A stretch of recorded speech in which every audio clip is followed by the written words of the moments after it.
Alright, so today we're going to be going over the best settings for Call of Duty Black Ops Cold War, and let's just get right into it. So I'm using a controller right now. Um, Mouse and keyboard is different, obviously, but I'm just going to go through controller right now. So sensitivity, I just use 6611, and basically this is for like when you zoom in or zoom out, the how fast your stick speeds up or slows down when you're moving it. So if you want to bump that up, some people play 1.1, some people play sorry on the low zoom, some people play like zero point 0.9, but I just do 1.1. I do 6.6 because then when you're shooting someone, you can be like really precise, and it doesn't, you don't lose your aim basically when you're shooting at someone, and it's like good enough to have sort of like good movement around the map. Um, you could bump it up to 7.7 or even down to like 4.4 if you wanted. It really just depends on what you like and what's comfortable for you. Button layout, I just do default. Same thing with the triggers. I don't and bumpers. I don't flip them. Maybe if you're using a PlayStation controller, you can use flipped because it's kind of like a shorter press on the shoulder buttons for PlayStation. And what's next? Invert vertical look. I have this disabled. I don't know if you usually play with it, turn it on. Basically, just flips up so it's down and down so it's up. My aim response curve type. Now this was like just added into the game. I'm pretty sure I played on standard and on Modern Warfare, so that's just what I've been playing on for Cold War as well. Because I'm pretty sure it's a standard at launch too before you could even change it. So I don't want to throw off my aim, so I just keep it on standard. But if you want to like try out the other ones, go ahead. Whichever one feels comfortable is probably the best one. Controller vibration, always turn it off. It's just gonna throw off your aim when you're shooting. You don't want your controller shaking at all. Like it's just, I don't know, it's just dumb.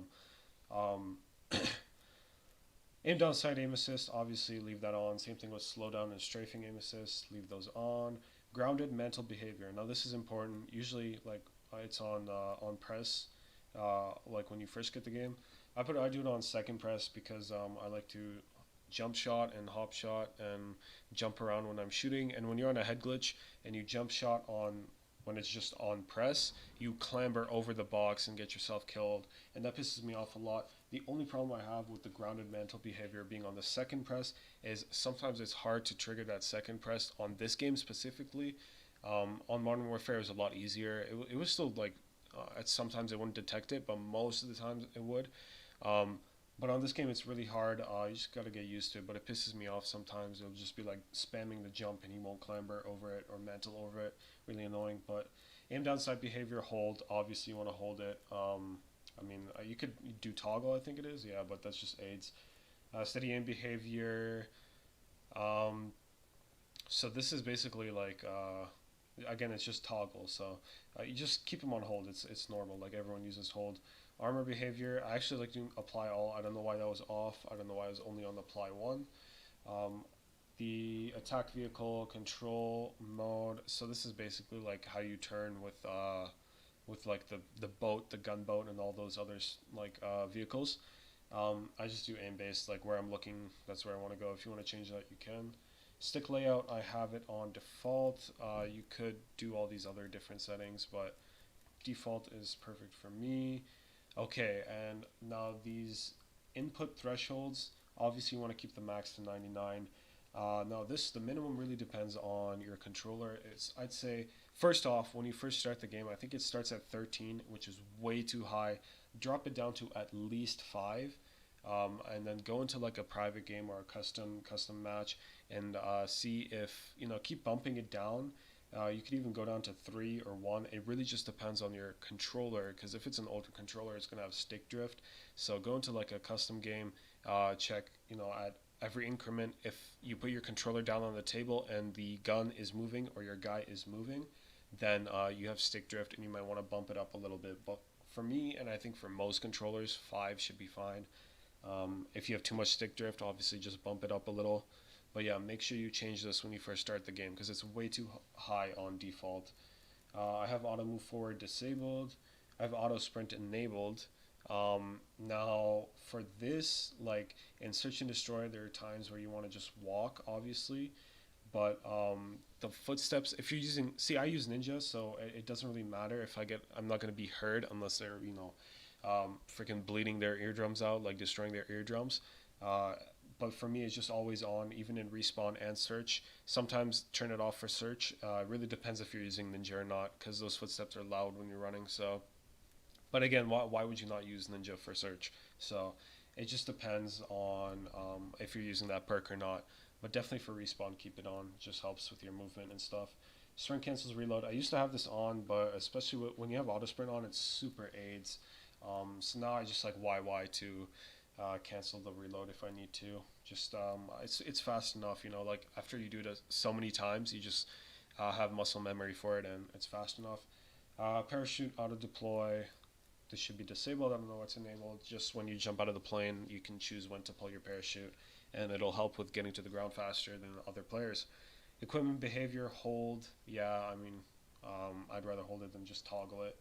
And then this is like, yeah, these two are like if you want to change it for basically, well, mainly this last setting is for whatever their fake BR mode is, Fire Team Dirty Bomb, that's what it's called. So this will help with that. You can do prioritize, which will like whenever you have to reload and you tap it, it'll reload, or whenever you're above something and have to pick it up, you just press X and it'll pick it up. Yeah, no, you can like those. So yeah, so prioritize reload is for the tap when reload comes up first, or tap when you interact with something comes up first, and then you can just obviously switch between them for tap. But yeah, I'd recommend prioritize if you're playing Fire Team Dirty Bomb. Graphics, there's nothing really here except for maybe if your screen's a little too dark, you want to bump up your brightness a little bit. But field of view, this is the big thing right here. So normally on console it's 80 and the max is 120. I recommend around like 95 to 105 because yeah, it's great seeing more around you, but as you go up, the not only does your screen get bigger, which is a plus, you can see more of the map, but the targets you're looking at get smaller. So you could try 120 if you wanted to, maybe if you have a big monitor, but just know if you go all the way up to 120, the targets, like where people are, especially if they're very far away, they get a lot smaller and it's harder to shoot them. So for me, 100 is perfect.